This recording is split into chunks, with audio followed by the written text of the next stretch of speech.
Frères et sœurs bien-aimés, bonjour. Nous sommes aujourd'hui le samedi de Pâques, le samedi 18 avril, et je suis très heureux de vous retrouver comme chaque jour pour cette petite pause du midi et partager avec vous la joie de Pâques. Cette joie qui revêt une certaine gravité en ces circonstances où nous vivons,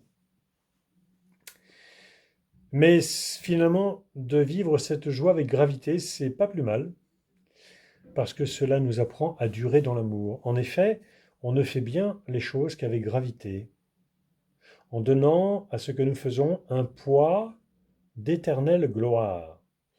Et aujourd'hui, comme vous pouvez le constater sur le mur qui est juste derrière moi, le Père Jean-Paul Pasquier qui veille sur nous au ciel pour que nous demeurions unis sur la terre comme au ciel. Le Père Jean-Paul Pasquier, donc, c'est lui qui nous apprend à vivre les choses avec gravité.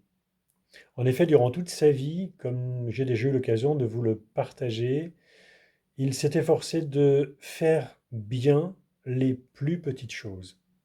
Les plus petites choses de la vie ordinaire. C'était un homme très simple, un homme qui ne poursuivait ni grand dessein ni merveille qui le dépasse, comme dit le psaume, mais qui aimait à se tenir de façon égale et silencieuse, comme le tout petit, tout contre sa mère. Et il nous a donc appris à vivre chaque jour comme si c'était le premier jour, comme si c'était le dernier jour, comme si c'était l'unique jour. Et c'est ce qui fait qu'au soir de sa vie, il était aussi rayonnant, rayonnant de joie, rayonnant de paix, même à l'hôpital et jusqu'au dernier jour. C'est lui qui va donc nous apprendre et qui nous apprend chaque jour davantage à ne pas tomber dans la routine, c'est-à-dire de ne pas vivre la monotonie des jours avec tristesse, à répéter les choses de façon mécanique, mais à tout faire avec amour et par amour. Oui, ne cédons pas à la routine, ne tombons pas dans la monotonie, mais efforçons-nous de vivre dans l'émerveillement de la vie reçue et donnée, dans l'émerveillement aussi du soleil qui se lève dans un ciel toujours aussi bleu. C'est vrai que le Seigneur nous gâte à Paris, hein. Depuis maintenant près d'un mois et demi, le ciel reste bleu et le soleil brille chaque jour.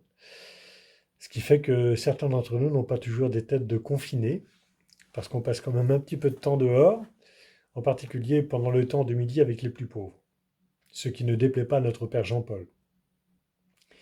Donc nous rendons grâce à Dieu de goûter cette joie pascale paisiblement chaque jour, en faisant bien et avec gravité tout ce que nous faisons.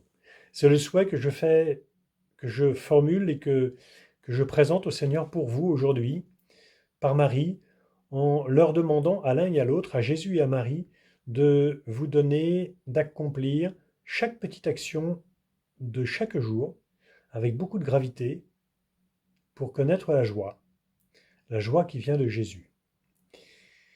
Et puis maintenant, je vais laisser la parole à quelqu'un qui d'ailleurs a réalisé cette admirable photo de famille, où vous êtes tous représentés, manifestant la joie depuis dimanche dernier, vécue en famille et vécue aussi grâce aux moyens de communication que nous avons, vécue les uns avec les autres.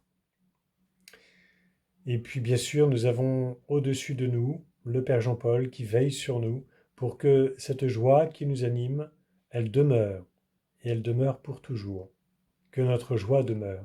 C'est le souhait que nous présentons au Père Jean-Paul, qu'il nous obtienne cette grâce aujourd'hui et toujours.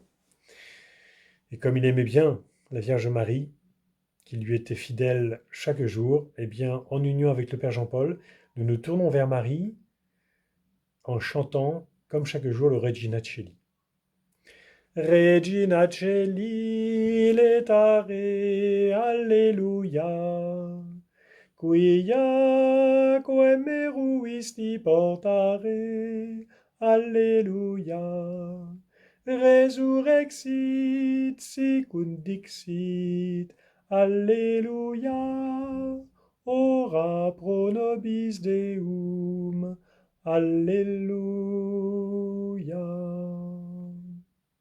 Et maintenant, je laisse la parole à quelqu'un que vous connaissez bien et qui va vous partager sa joie.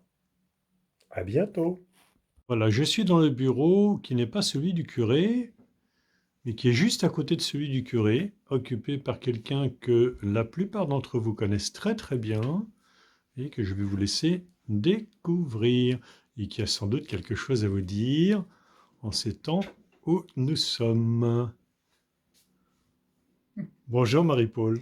Bonjour mon père, oui, des choses à dire, oui j'en aurais, j'ai toujours le besoin de parler. Simplement, je dirais qu'il y a un manque de ma part.